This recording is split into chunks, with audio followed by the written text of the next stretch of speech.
Halo semua, perkenalkan nama saya Naila Afini Rinanti dari kelas 1D dengan NIM 0090. Di sini saya akan mempresentasikan dengan topik pembahasan yang sangat krusial dalam dunia profesional, yaitu tentang penggunaan bahasa baku dalam surat atau email resmi. Dalam komunikasi bisnis dan formal, cara kita menyampaikan pesan tidak kalah penting dari isi pesan itu sendiri. Bahasa baku berperan sebagai pilar utama untuk membangun citra yang profesional, kredibel, dan sopan. Mari kita pelajari bersama-sama. Yang pertama, apa yang dimaksud dengan bahasa baku? Menurut Kamus Besar Bahasa Indonesia dan Pedoman Umum Ejaan Bahasa Indonesia atau PUEBI, dalam bahasa baku adalah ragam bahasa yang sesuai dengan kaidah tata bahasa, ejaan, dan kosakata yang berlaku secara resmi. Ada beberapa ciri khas yang mudah dikenali. Pertama, bahasa baku mengikuti EYD atau PWI. Cara konsisten.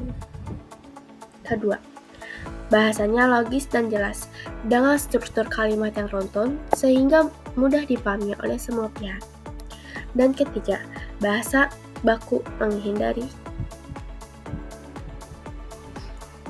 kata-kata slang, daerah, atau singkatan tidak resmi yang lazim digunakan dalam percakapan sehari-hari.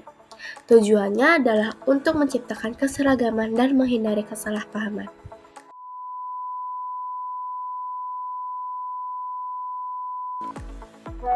Lalu, seperti apa perbedaan praktis antara bahasa baku dan tidak baku? Mari kita lihat perbandingannya. Pada salam pembuka, bahasa baku menggunakan dengan hormat, sementara yang tidak baku mungkin menggunakan hai atau halo bro. Untuk ucapan terima kasih, bandingkan kalimat ucapkan terima kasih atas kerjasamanya dengan makasih ya atas bantuannya. Kedua ada dalam permohonan. Bahasa baku menyatakan, mohon kiranya Bapak atau Ibu dapat memproses paling lambat 25 Oktober 2025. Bandingkan dengan tolong kirim paling lambat tanggal 25 ya. Perbandingan ini tidak hanya sekedar soal pilihan kata. Mari kita analisis lebih dalam.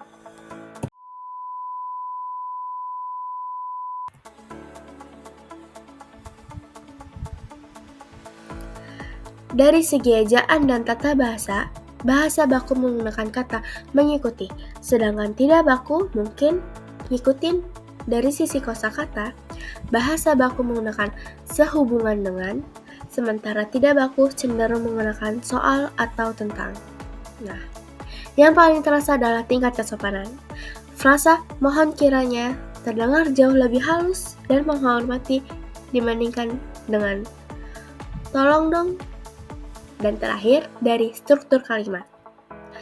Bahasa baku menggunakan kalimat lengkap, sedangkan bahasa tidak baku seringkali elipsis atau tidak lengkap, seperti kirim ya.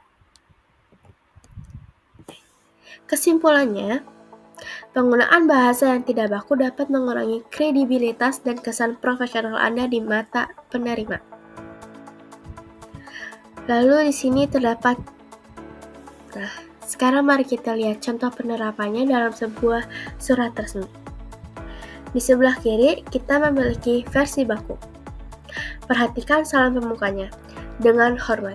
Kalimat pembukanya formal, sedangkan sehubungan dengan surat Bapak, permintaannya disampaikan dengan sopan. Mohon kiranya Bapak berkenan dan ditutup dengan hormat kami.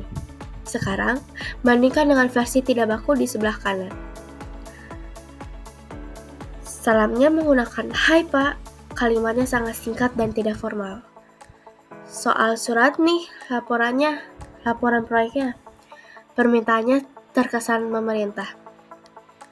Tolong dicek ya. Dan penutupnya hanya salam. Bayangkan, Anda adalah sang direktur. Surat mana yang lebih membuat Anda merasa dihargai dan menimbulkan kesan profesional terhadap pengerimanya? Tentu saja versi yang baku kan? Surat yang tidak baku, meskipun maksudnya baik, terkesan ceroboh dan tidak serius. Lalu, bagaimana cara memastikan kita menggunakan bahasa baku dengan baik? Berikut beberapa tips praktisnya. Pertama, gunakan template resmi yang sudah standar lengkap dengan kop surat, nomor, dan perihal. Kedua, hindari singkatan chat dan emoji. Jauhkan kata-kata seperti WKWK atau LOL dari komunikasi resmi. Ketiga, selalu periksa PUEBI dan KBBI daring. Jika ragu dengan ejaan atau suatu kata, kedua sumber ini adalah sahabat terbaik Anda. Dan keempat, hafalkan frasa baku yang umum seperti sehubungan dengan, mohon kiranya, dan hormat kami. Dengan menggunakan frasa-frasa ini, surat Anda akan langsung terkesan lebih.